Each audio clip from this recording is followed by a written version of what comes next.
I have found another pattern I am pretty excited about. I have been playing with this for several days, trying to figure out the ins and the outs, but let's just start with the basics.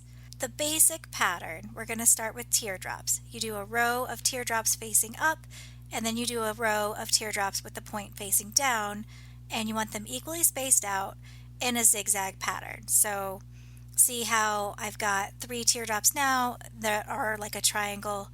We're doing it like that. Now I'm going to show you 4 steps to making this pattern. So I'm going to start with point number 1 is just a little bit of a gap outside of the teardrop, and this is where point 1 is going to go, to the point of the upper teardrop.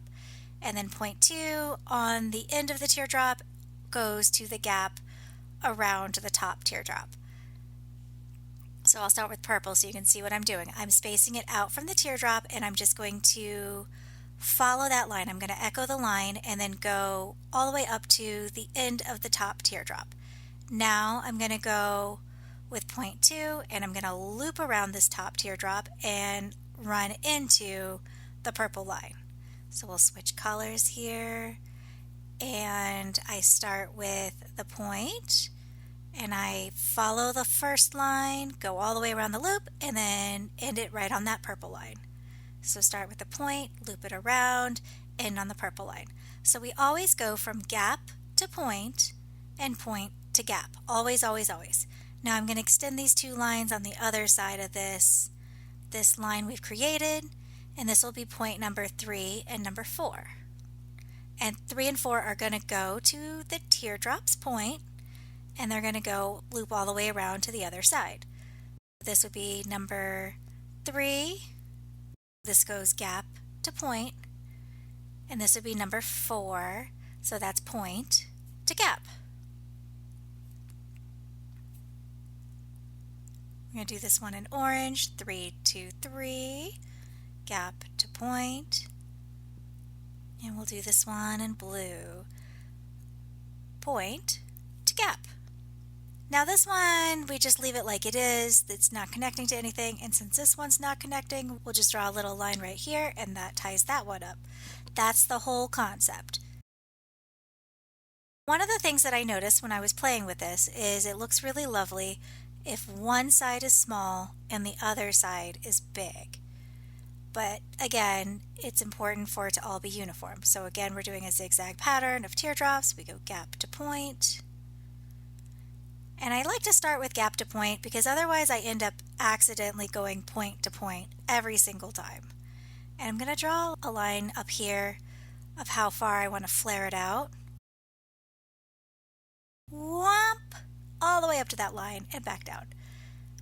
And then we go point all the way around the teardrop and then back into the first line. Point all the way up to that guideline mark, down to the line we just drew. Point all the way around to the gap. Now we extend it over. This would be 3 and 4, goes right there. This one doesn't really need it, but we'll just show you where it extends to.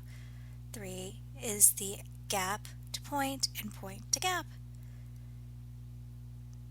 There we go, and then loop it around, crisscross that one to the point, and then loop that around, and this one doesn't connect, so we just tie it up like that. That's the whole pattern, guys. There's a lot of variety that can be added into this, and I'm going to do it in a bigger piece to show you how this will all look if we put it into a circle and we layer multiples together. And there's a lot of ways that we can shade this, especially when it flares out like this. There's a lot of ways we can add some drama with the shading, really make it visually pop in your eye, understand how the layers are all piecing together. Now let's take it to a larger picture. This one I'm doing on an 8.5 by 11, and guys, I will be honest, it took me 5 hours to draw it.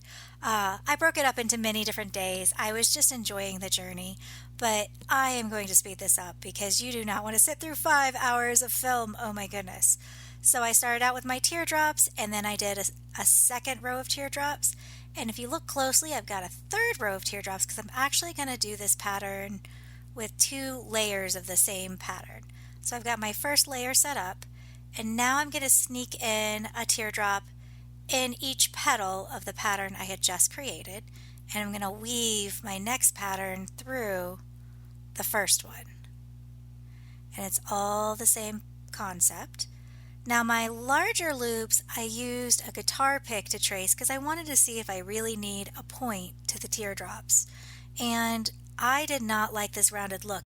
It makes them look like they're going a different direction and flaring wider, and that drove me crazy. So I added a dark spot to try and fix the problem because I never like to just give up and start over. And then these are just little flare outs to add a little extra element to the drawing because it felt like I have so much empty space on this page with this circle on a rectangle. So I added some little design elements. And now I'm just emphasizing the flare outs on these biggest loops. And I wasn't very precise with them, so I decided to fill them in to make it look a little bit more controlled. But you can see that even when I did that, they weren't super balanced. So I'm just going to keep working with it. This is not a planned drawing. This is all just a loose, impromptu dance. I make a mark and then I make another mark wherever it makes sense at the moment, and the picture evolves in real time as I go. Now I'm working on the smaller loops and I added a little triangle to it, and I noticed this looks kind of like an Egyptian headpiece or an eyeball, and I start playing with that and I'm really enjoying how this is unfolding. But the outer rim, the outer circles are so heavy compared to the inner circles that I think I'm going to start adding color, because no matter what I do, it's not going to be dramatic enough to pull away from that really heavy dark stripes that I had added on the outer edge. So since I was thinking it looked kind of Egyptian, I'm making it look more like a shiny jewel that's in there. A little bit of a reflection. It's looking a little too much like an eyeball, so I'm going to add a little blue into that triangle piece to try and break away from eyeball and move more towards jewel. Let's get rid of all of our pencil markings.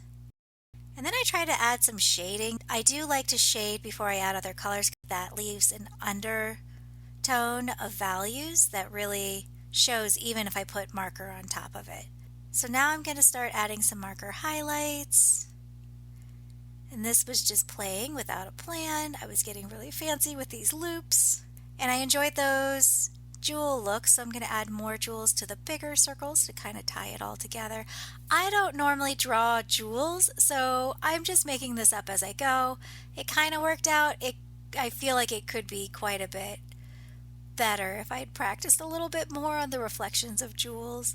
I also think I started with a little bit too dark of a color, so I didn't have a lot of room to add darks and lights.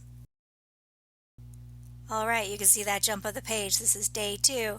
I decided that since I added these little embellishments, it looked kind of floral. So I'm going to add it like it's beads, but I want it to have the same impact as that biggest loops with the jewels in them. So I'm going to fill in these little frills so that they have a higher contrast. And because I'm trying to make it have the same visual impact as the biggest loops, I'm going to make it a bright color so it really pops on the page. Alright, so this is a dance without a plan. I didn't like how bold these stripes were, so I'm going to add some fine details into this empty space. I'm going to try and bring that jewel look in and maybe tie in the yellows so the yellow's not so isolated into its own element. And now we are getting into super duper teeny tiny details, which I really love how this one's coming out, but the details are so tiny compared to some of the bigger details, and that's okay. And add some yellow in here to tie it throughout the page.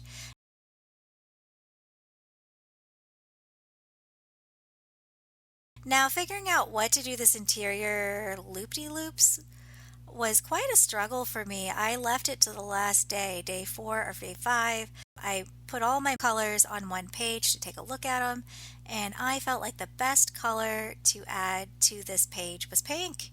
Now pink is a pretty predominantly reserved for girls color, so sometimes I shy away from pink. I just feel like it's such a bold gendered color, but I really feel like it pulled all my strange colors together. And it gave me room to add shading because it's kind of a medium tone, not a dark, not a light. So I am quite happy with the pink. But I do think the color palette is kind of unusual. And now I'm going to go back in with my pencil again and add more shading. These are colored pencils this time, so I'm actually adding a dark blue to shade. And I'm finding that dark blue looks good absolutely everywhere. Just make that shading much more dramatic. And this darker blue, medium sky blue is really nice on these smaller loops because it's darker than the light blue I'd used. So it's making it look a little bit more 3D. Now we're going back for some fine details. Just really upping the drama, adding some more shading everywhere that I can. Now this is a white paint pen and I'm just adding a few white lines because I was originally thinking that these loops look like eyeballs, and so I'm kind of adding it like eyeliner to an eye. And the orange did a really good job shading on the yellow, and it also did a really nice job shading on the pink. Kind of makes the pink look a little fiery. And now I'm going to add shading to the page, the actual white paper, so it looks like it's sitting on the page a little bit better and less like a cutout that's just been placed on the page. And that's it, guys. Thanks for watching. This one was quite a journey, mostly focused on coloring instead of drawing, and I think it was all because I didn't have a vision of what I was going to do, but it was a lot of fun. Thanks for watching, guys. I'd love to see what you come up with. The pattern is really simple, but the choices are endless on how you can change it. Thanks for watching.